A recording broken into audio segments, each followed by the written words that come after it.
राधे राधे दोस्तों, कैसे हैं आप सभी। आशा करता हूँ कि आप सभी बिल्कुल ठीक होंगे और लगातार हमारी कहानियाँ सुन रहे होंगे। आज की कहानी का नाम है नियम। तो आप भी नियम की कहानी को सुनिए और लास्ट तक बने रहिए वीडियो में। तो चलिए आपको यह कहानी सुनाते हैं। क्या हुआ मानसी? पापा और मम्मी गुस्से में क्यों हैं?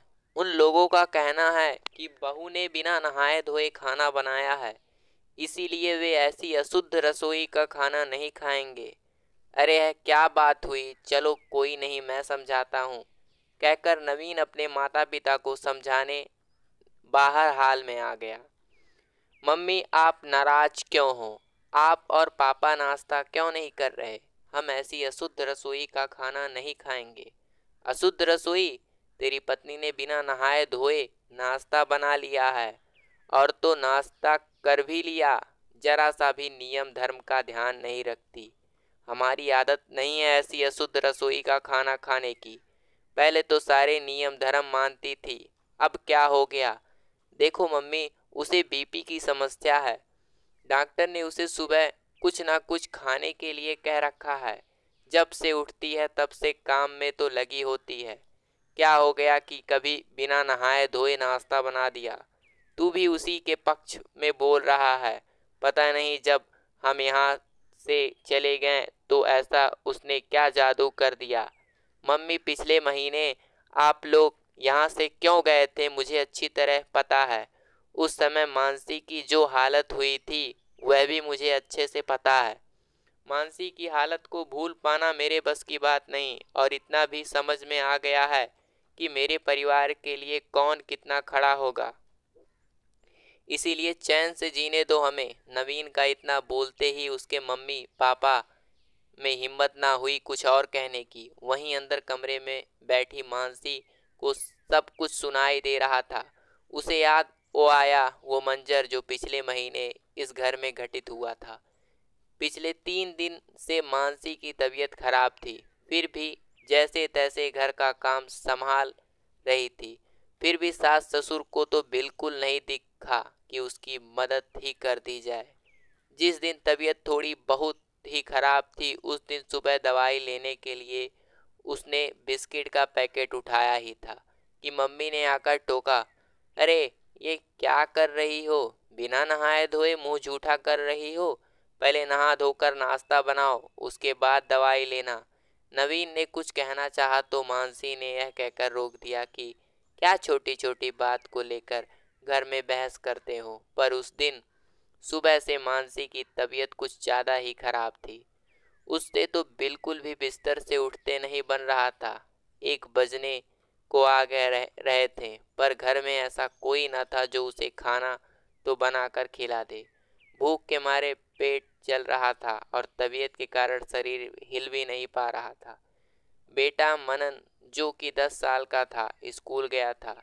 सुबह पति नवीन ने दूध ब्रेड दिया था, उसी को खाकर दवाई ली थी, और बच्चे को भी सैंडविच बनाकर दे दिए थे जो वह अपने लंच बॉक्स में ले गए। ऑफिस जाते जाते अपनी मम्मी को भी बोल रखा था कि मम्मी आपके और पापा के लिए दलिया बना लिया है, मैं ऑफिस में कुछ लेकर खा लूँगा। लेकिन यह क्या, नवीन के ऑफिस जाते ही सास ससुर अपना सामान पैक कर अपने छोटे बेटे के यहाँ चले गए।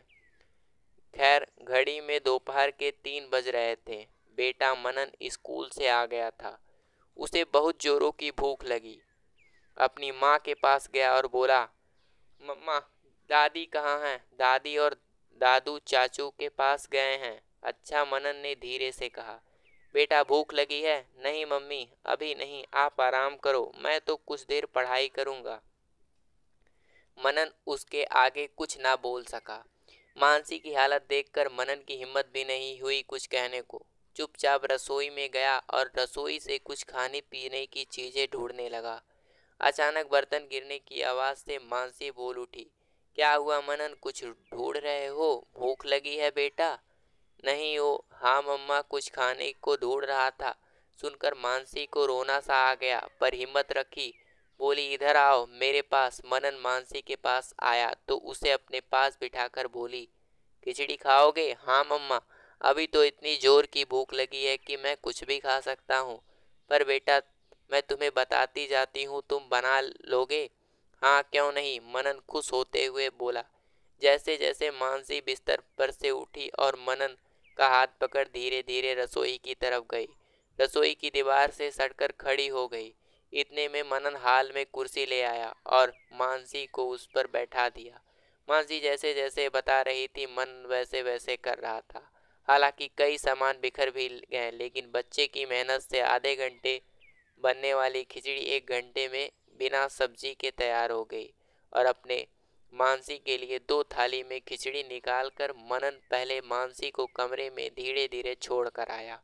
फिर दोनों थालियां लेकर मानसी के पास ही आ गया और वहीं मानसी के पास बैठकर खिचड़ी खाने लगा।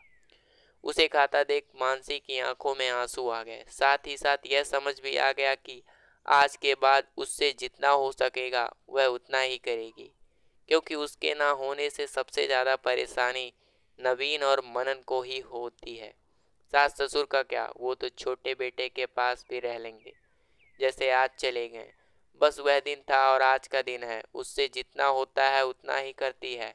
आदत का क्या, शरीर से सदे तो करो, वरना उस आदत को छोड़ दो। नियम धर्म अपनी जगह है, शरीर अपनी जगह है। नियम धर्म का पालन के लिए अब वह अपने शरीर को बेवजह परेशान नहीं करेगी। तो दोस्तों, कैसी लगी है कहानी?